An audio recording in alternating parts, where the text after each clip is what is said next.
I'm sure many of you are wondering, what are we doing with this poster board that we received last week? Well, I'm here to tell you.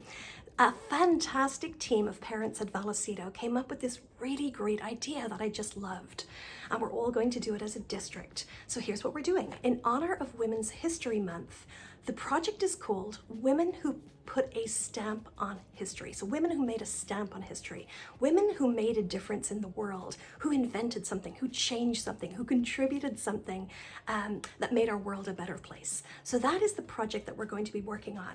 Now, usually I only ask you to send me photos of your artwork. This time, in addition to sending a photo, I also would like you to return these to your classroom teacher. The reason is we're going to create a beautiful display at each campus of all of your stamps together. So, are you excited to get started? I know I am. So basically what we're doing is we're going to turn our poster board into a postage stamp like this and create a portrait or a picture representing a woman in history, so we end up with a finished product, something like this. So let's get started. So what we need for this project is the poster board. We need a black Sharpie, crayon or oil pastel, a ruler, and then anything to color with. You can use the oil pastels that you received, you can use your watercolors or markers, crayons, anything that you have at home. The first step is we want to make our poster board look like a postage stamp. So let me show you what I mean. So if you take a look at this Picasso stamp here, notice that the edges of the stamp are scalloped, right? So it has a scalloped border for our stamp. We're going to create that using a Sharpie and this little handy dandy tool. This is actually the top of a lotion bottle. So you can use the cap of any sort of water bottle, any small cap like this. So again, this is just from a lotion bottle that I had. And what you're going to do is we're going to use this as a template to create little semicircles around the perimeter of our border. So let me show you what I mean. So I'm going to place my template down like so. And I don't want it to be fully on the paper or fully on the table. I'm looking for sort of halfway in between. And I'm simply going to draw a little semicircle like this, like that. And I'm going to repeat that process across my paper. In between each semicircle, I am going to leave a slight gap before I place my cap down again. So let me show you what I mean. So a gap, place my cap, and draw another semicircle. Space, place cap, and draw another semicircle. And I'm going to do this the entire way around my perimeter.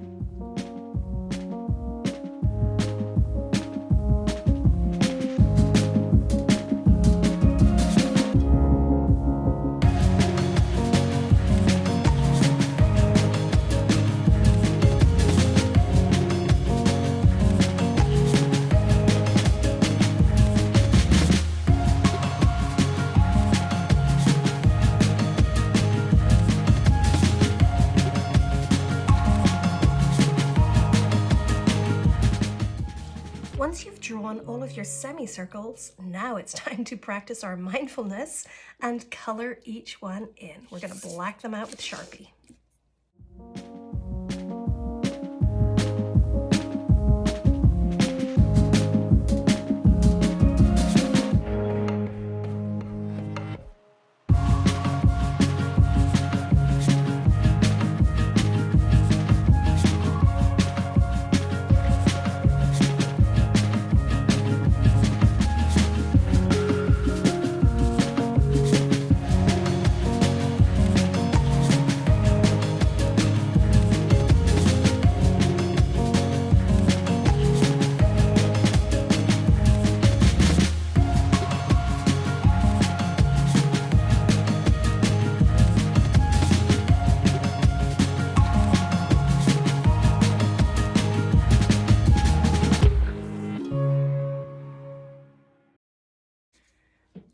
So once you've colored in your semicircles to create the scalloped edging, we need to identify a rectangular area in the center that is going to be filled with our portrait or picture or whatever theme we're doing for our postage stamp. So let me just show you a simple way to do that. So you can use a ruler or you can freehand draw it if you wish. So I'm just going to put some guide points in the corners. And I'm going to lay down my ruler and connect the lines to form a rectangle in the center of the postage stamp.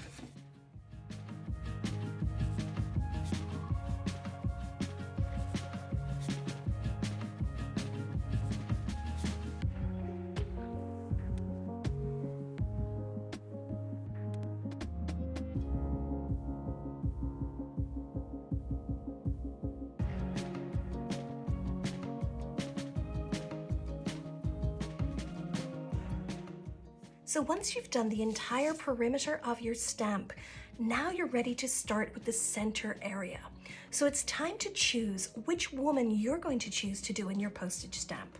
So now is a good time to pause the video, go take a look at the document, make sure you're looking at all of the women that are listed, really take your time to read about them, watch the little videos, try to get to know each person, and choose someone that resonates with you, someone that you're interested in. Perhaps it's astronomy and something exciting like finding a comet, or it's aviation. There are plenty of women to choose from. So go do that now and then come back. And remember, when we're creating our center area of the stamp, you get to choose. You can either do a portrait, a picture of the famous woman, or you can draw images and pictures that represent what she did for her work. So for example, if you're doing Amelia Earhart for aviation, you can draw airplanes instead of doing a portrait. So you are the artists and you get to choose.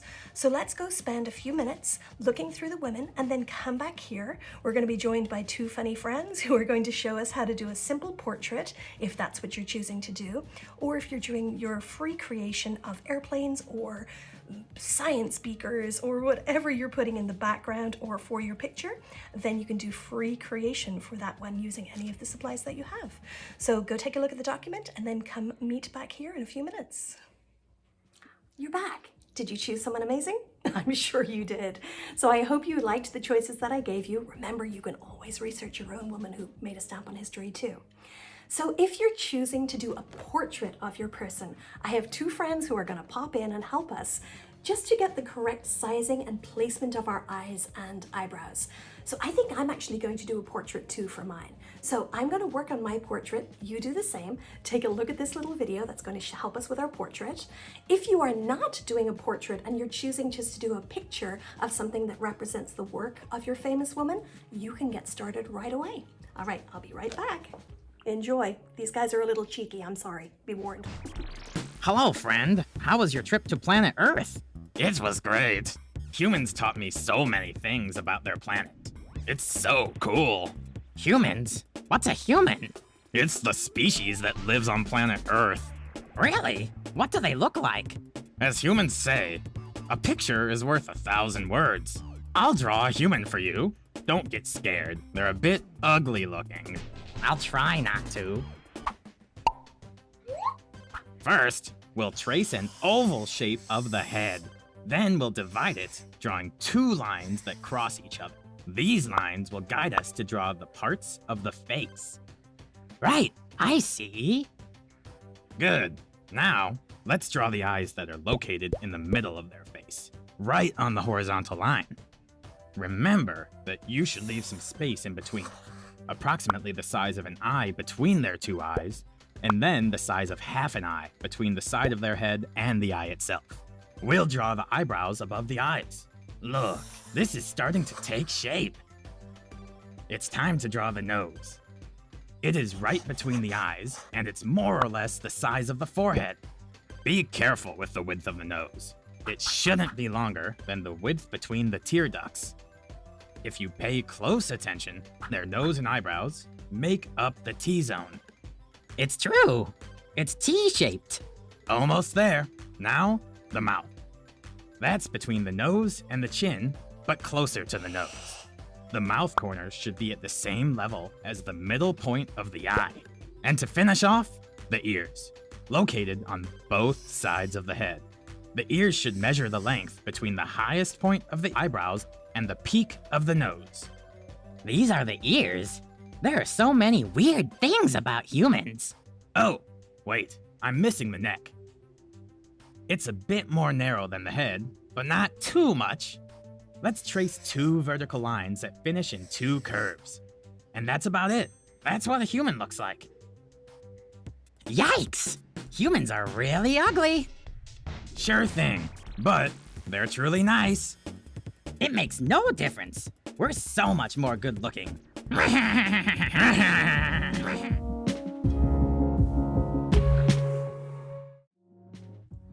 So I hope that video helped a little bit when it comes to drawing a portrait face. So remember, for your stamp, don't forget to fill your entire area if you're doing a portrait. The head should be about this size, artists, okay? We really want to be able to see our women from a distance as we're walking around campus. So really try to fill your space if you're doing a portrait. Again, if you're just doing a picture to represent what that woman did for her work, you can just fill this entire area with any pictures that you like.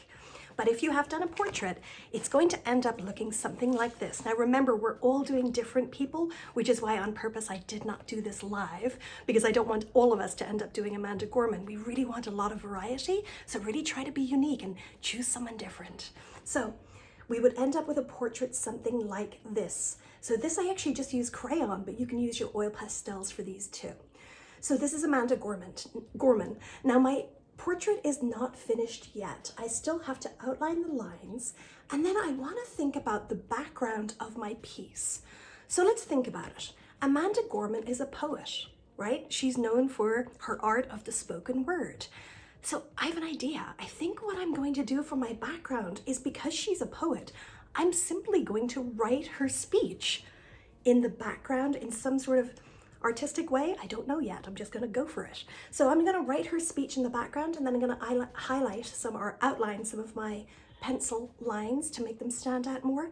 And then my stamp will be complete, but not quite yet. 2 important things that we have to put on our stamp at the very end, which is the price. So notice on the Picasso stamp, we have him at 49 cents. So we're going to put a price of our stamp somewhere on the area, and also the name of your famous woman in history. So do write their name somewhere on the stamp so that we can identify them. And that's it. All right, I'm gonna get started on mine. I hope you have an awful lot of fun with this project. Really put your hearts and souls into them. I'm truly excited to hang these on campus and see how beautiful they're all going to look together. I can't wait to see who comes up with a new woman, someone completely different who I haven't even thought of before. So go for it, enjoy, and please do send me photos of your artwork. And then don't forget, for these, we are returning them to our classroom. So make sure that to return them to your classroom teacher by March 15th if possible, so that we can hang them on campus. All right, guys, I will talk to you next week. Enjoy. I'm gonna get started now.